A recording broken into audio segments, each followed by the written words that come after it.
Terima kasih Anda masih menyaksikan Kompas Petang. Saudara Polda Jawa Barat menolak semua dalil gugatan pra-peradilan yang dilayangkan tersangka kasus pembunuhan Vina dan Eki. Sementara kuasa hukum tersangka kasus pembunuhan Vina dan Eki meyakini penetapan kasus Peggy sebagai tersangka melanggar prosedur.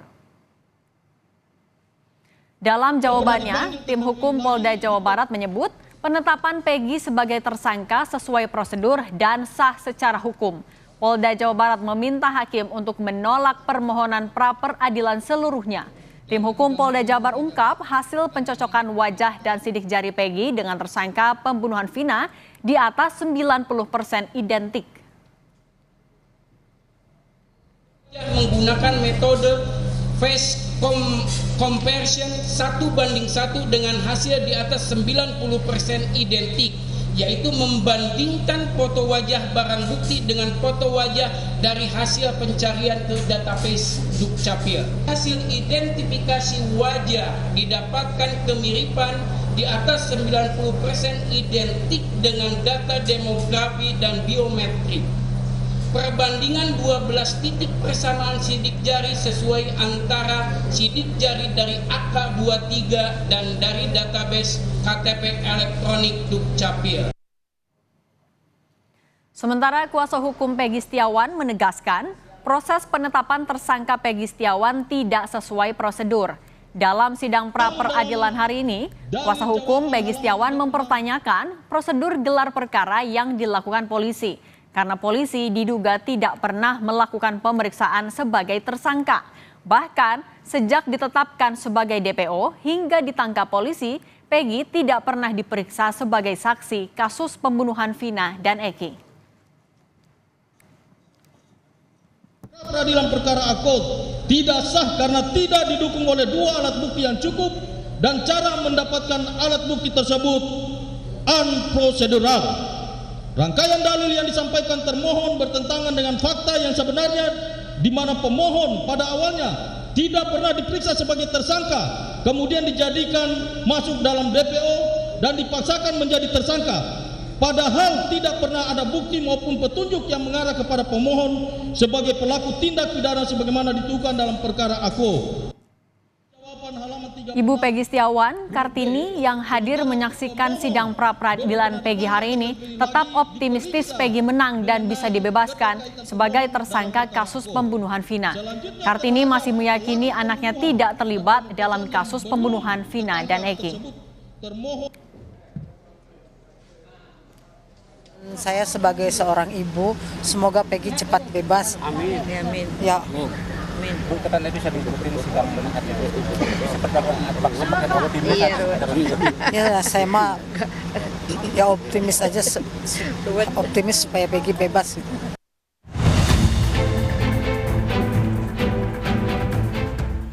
Ketua RT Abdul Pasren dan anaknya Kahfi akhirnya muncul ke publik usai menghilang di tengah kasus Vina. Pasren, sosok yang dinilai sebagai saksi kunci yang menjelaskan soal keberadaan para terpidana saat peristiwa pembunuhan Vina Eki terjadi. Kemunculan Pasren bertepatan saat sidang pra-peradilan Peggy Setiawan sebagai tersangka. Pasren dan anaknya hanya berada di dalam mobil dan menggunakan masker saat muncul ke publik. Kuasa hukum mengakui keberadaan Pasren dan anaknya sengaja dirahasiakan karena keduanya mengalami trauma dan takut sejak kasus pembunuhan Vina 8 tahun silam kembali diselidiki polisi. Beberapa kali media mohon maaf, bukannya beliau tidak mau menemui media, karena beliau saat ini masih sifatnya trauma. Karena banyaknya tadi orang tidak dikenal. Jangan-jangan bukan media seperti itu loh. Jangan-jangan ada oknum-oknum preman. Kita kan nggak tahu nih. Mengatasnamakan media, mengatasnamakan rekan-rekan sekalian, padahal dia adalah oknum. Terkait dengan keberadaan beliau ini, kita rahasiakan tempatnya, mengingat situasinya lagi tidak kondusif saat ini, seperti itu. Sudah daftar ke LPSK mungkin, Pak? Itu rahasia. Pasren dan anaknya terakhir terlihat oleh warga sekitar usai keduanya menjadi saksi dalam olah tempat kejadian perkara yang dilakukan polisi di rumahnya dengan 5 tersangka kasus pembunuhan Vina yang kini telah menjadi narapidana. Kesaksian Pasren kepada polisi dipertanyakan para narapidana karena Pasren tidak mengakui kelima terpidana kasus Vina berada di rumahnya dengan anaknya Kahfi pada malam Vina dan Eki dibunuh. Sementara keluarga narapidana telah melaporkan Pasren ke Bareskrim Polri atas dugaan kesaksian palsu. Tim Liputan, Kompas TV.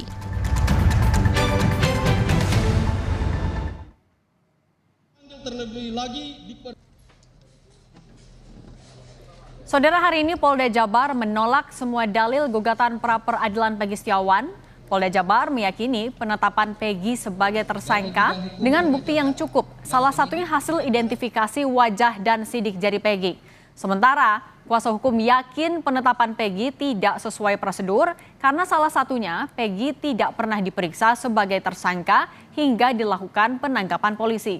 Bagaimana bukti yang diajukan kuasa hukum Peggy dan Polda Jawa Barat di sidang pra-peradilan ini? Bisakah membebaskan Peggy atau justru memperpanjang proses hukum Peggy? Kita bahas bersama dengan Guru Besar Fakultas Hukum Universitas Sudirman, Prof. Hipnu Nugroho. Prof. Hipnu, selamat sore. Mbak Cindy.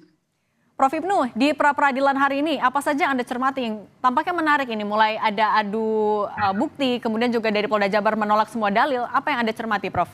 Ya, jadi dalam hal jawaban Polda Jawa Barat kita apresiasi karena pendekatan saintifik. Artinya apa? Yang satu-satunya kunci adalah sidik jari. Tadi dinyatakan sidik jari adalah identik. Sidik jari atau dengan ilmu daktiloskopi, ini tingkat hasil penelitian itu 2 juta orang baru mungkin sama, Mas. Jadi kalau itu memang sama, ada identifikasi, berarti akurat yang sekarang ini dilakukan penangkapan. Itu satu. Kemudian identifikasi yang lain adalah foto.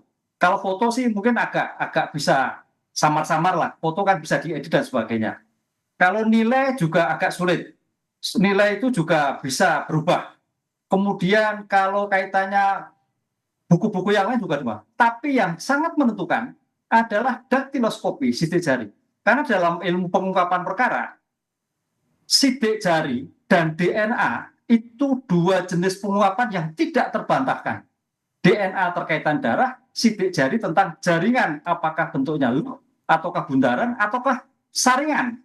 Ini sebagai bentuk kajian yang untuk menentukan. Makanya kalau ada kasus-kasus besar, biasanya dikuliti, Pak. Atau kasus-kasus yang menggunakan sarung tangan. Karena jangan sampai teridentifikasi. Begitu sidik jari ditemukan, ya berarti otomatis dugaan besar adalah pelakunya apa yang tertulis dalam sidik jari tersebut. Itu yang pertama, tentang identifikasi. Nah, sekarang adalah geser pada prediksi bagaimana memperoleh bukti. Nah, memperoleh bukti ini perdebatannya panjang. Karena dalam situasi perbedaan kemarin, ada yang belum diperiksa, ada yang periksa, bagaimana perizinnya. Nah, itulah saya kira, kalau sudah sidik jari firm menurut saya, teman-teman penasihat hukum tinggal menguji pada cara memperoleh. Karena dalam pra-peradilan itu adalah menguji formil. Cara memperoleh bukti, memperlakukan hak tersangka sebagai bentuk eksaminasi OJAK terhadap identifikasi. Clear kalau menurut saya berdasarkan daktiloskopi yang bersangkutan di dalam pengungkapan hari ini. Oke, Prof. Tapi ada 3 kejanggalan yang disampaikan oleh kuasa hukum. Satu yang tidak sesuai dengan ciri-ciri DPO, nggak pernah dipanggil, padahal ini kasusnya sudah 8 tahun. Kemudian juga tidak ada pemeriksaan awal. Kalau Anda melihatnya, apakah kejanggalan-kejanggalan yang disampaikan kuasa hukum juga sebenarnya sama kuatkahnya untuk... Ya, betul, Mbak Sandi. Kalau terkait mekanisme memperoleh, itu baru. Itu ada 2. Makanya di dalam kasus PG itu ada 2 pendekatan. Pendekatan tentang subjek sudah dijawab. Ini kalau saya dari kajian kriminalistik, ya cukuplah itu. Untuk menentukan bahwa itu betul. Tapi dari kacamata untuk menentukan, lah ini problem. Itulah yang saya kira nanti teman-teman penasihat hukum bisa mengelaborasi apakah Polda Jawa Barat dalam rangka menentukan bukti si Peggy Setiawan itu melakukan dengan betul-betul dengan cermat, memperlakukan dengan syarat objektif subjektif, syarat formal dan material, termasuk misalkan bagaimana penggeledahannya, bagaimana penyidikannya, bagaimana penentuan tersangkanya. Itu justru di dalam penentuan bagaimana pra-peradilan. Tapi masalah identifikasi adalah sebenarnya bukan pra-peradilan, tapi menjadi ujung pokok. Karena jangan sampai terjadi suatu kesalahan. Ini yang menarik, Mbak. Ada 2 dimensi tadi, dimensi subjektif pelakunya dan dimensi objektif cara memperoleh untuk menentukan pelakunya. Oke, Prof. Tapi kan kalau dari alat bukti yang disiapkan oleh Polda Jabar, misalnya dari identitas kependudukan, kemudian juga ada ijazah, tapi alat bukti ini cukupkah untuk membuktikan kalau memang Peggy yang saat ini ada di sidang adalah Peggy yang merupakan pembunuh di kasus Vina dan Eki? Kalau data kependudukan saya kurang yakin. Walaupun itu dengan daktiloskopi, karena namanya bisa berubah, bisa. KTP juga demikian juga. Tapi kalau namanya sidik jari dengan daktiloskopi untuk melihat suatu bentuk rangkaian dari jaringan sidik jari, itu akurat. Tidak terbantahkan. Dari semua kasus penghilangan jejak, Mbak, begitu ditemukan sidik jari, gampang menentukan. Karena tadi saya katakan, pengungkapan dengan sidik jari itu merupakan sebuah optimal. Yang kedua adalah DNA. Itu sidik jari. Makanya pendekatan yang kedua tergantung bagaimana cara memperoleh ini. Cara mendapatkan, cara menentukan. Karena kalau dalam pra-peradilan, apa itu penyidikan?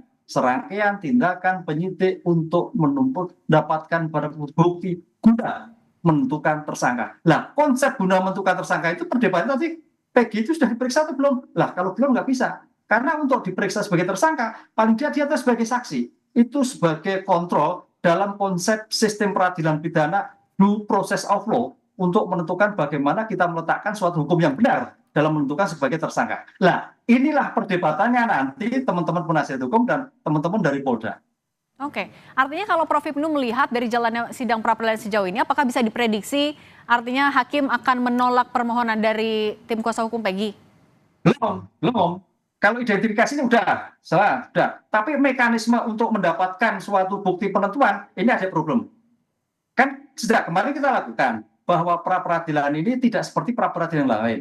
Kalau pra-peradilan yang lain itu adalah identifikasi tersangkanya jelas, sudah tidak bantahkan. Nah, dalam kasus Peggy, identitas tersangkanya adalah DPO.